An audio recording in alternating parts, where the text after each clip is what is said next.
What's up, YouTube? Happy Friday, end of the week, right? So, today went pretty well, 4-2. More green than red, that's all we can ask for.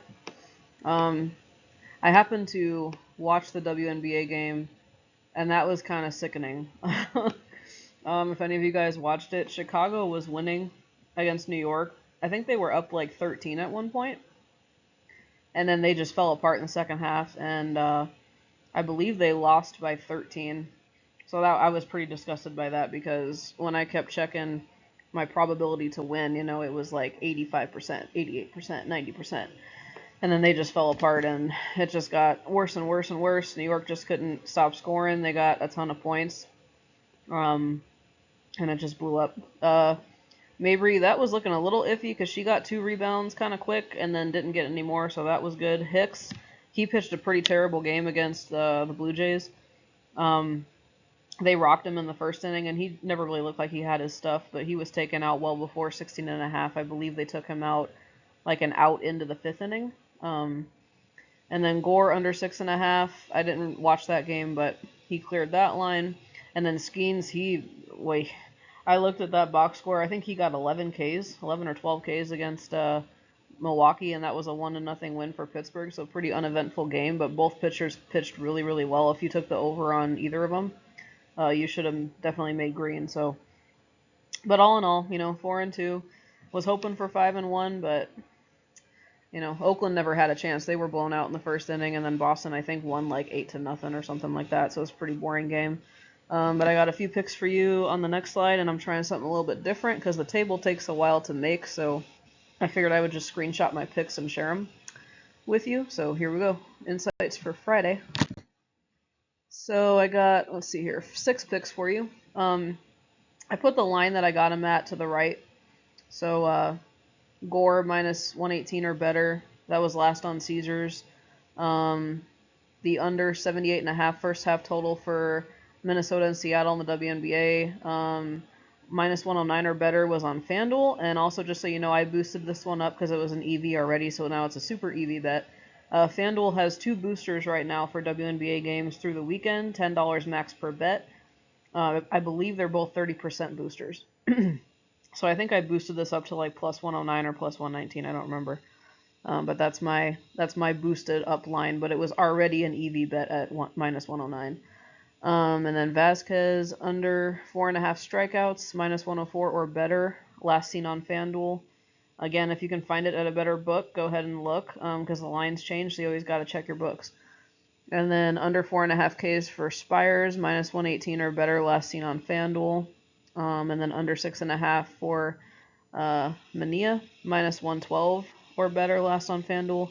And then Chirianos, hope I'm not butchering his name, plus 120 or better last on DraftKings. So you'll notice a lot of these bets are FanDuel, 4 of the 6. FanDuel tends to be with player props pretty under, or they undervalue the line, like where you can usually get a decent price compared to other sports books, especially when you add on the fact that they have their booster tokens.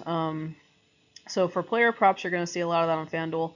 I've also noticed that Bet365, which actually Outlier just started covering in their stats. I got all this from Outlier, by the way. Excuse me. Bet365 is very good with player props, specifically runs, like under over runs for individual players, I've noticed, and also total bases. They tend to have really good lines compared to other books.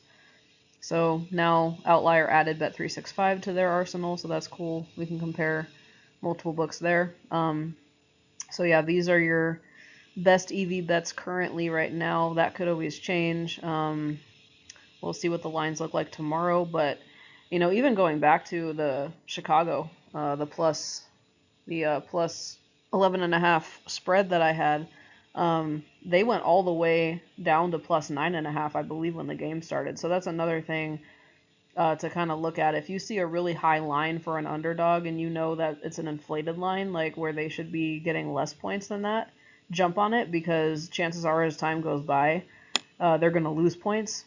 And then on the flip side of that, if you want to bet the favorite, don't bet it right away. Wait a little bit because usually their value goes, they lower points that they need to win by. So in this case, it opened up at like 11.5 for each, but by the time the game started, if you took the Liberty, you would have gotten them at minus 9.5. Now they happen to cover both, but 2 points can make or break your bet a lot of the time. Even a hook can make or break your bet. I actually had a pick today. I didn't share with you guys, but I made it kind of right before the game started because it was an EV bet that showed up for me that I saw at the last minute, but it was over 7.5 runs for the Blue Jays and the Giants, and I was kind of sick to my stomach watching that because they got off to a really hot start. Like they had 7 runs in the first 5 innings, and then it stayed at 7 runs until the bottom of the ninth. 2 outs, full count, and then some Giants player hit a home run.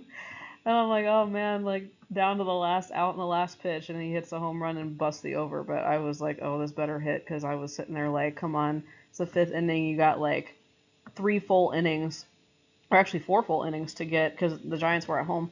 So 4 full innings to get a run, and they waited till the bottom of the ninth with 2 outs to do it. But that's sports betting. It's kind of like with the Chicago game too. Like it looked really good, and then it just fell apart. I thought I was gonna be coming to you guys 5-1, and it ended up being 4-2. So that happens. Anyway, I hope these get you off to a winning start for your weekend. I'll check back in on you guys tomorrow night with some more plays for Saturday. Happy betting and best of luck.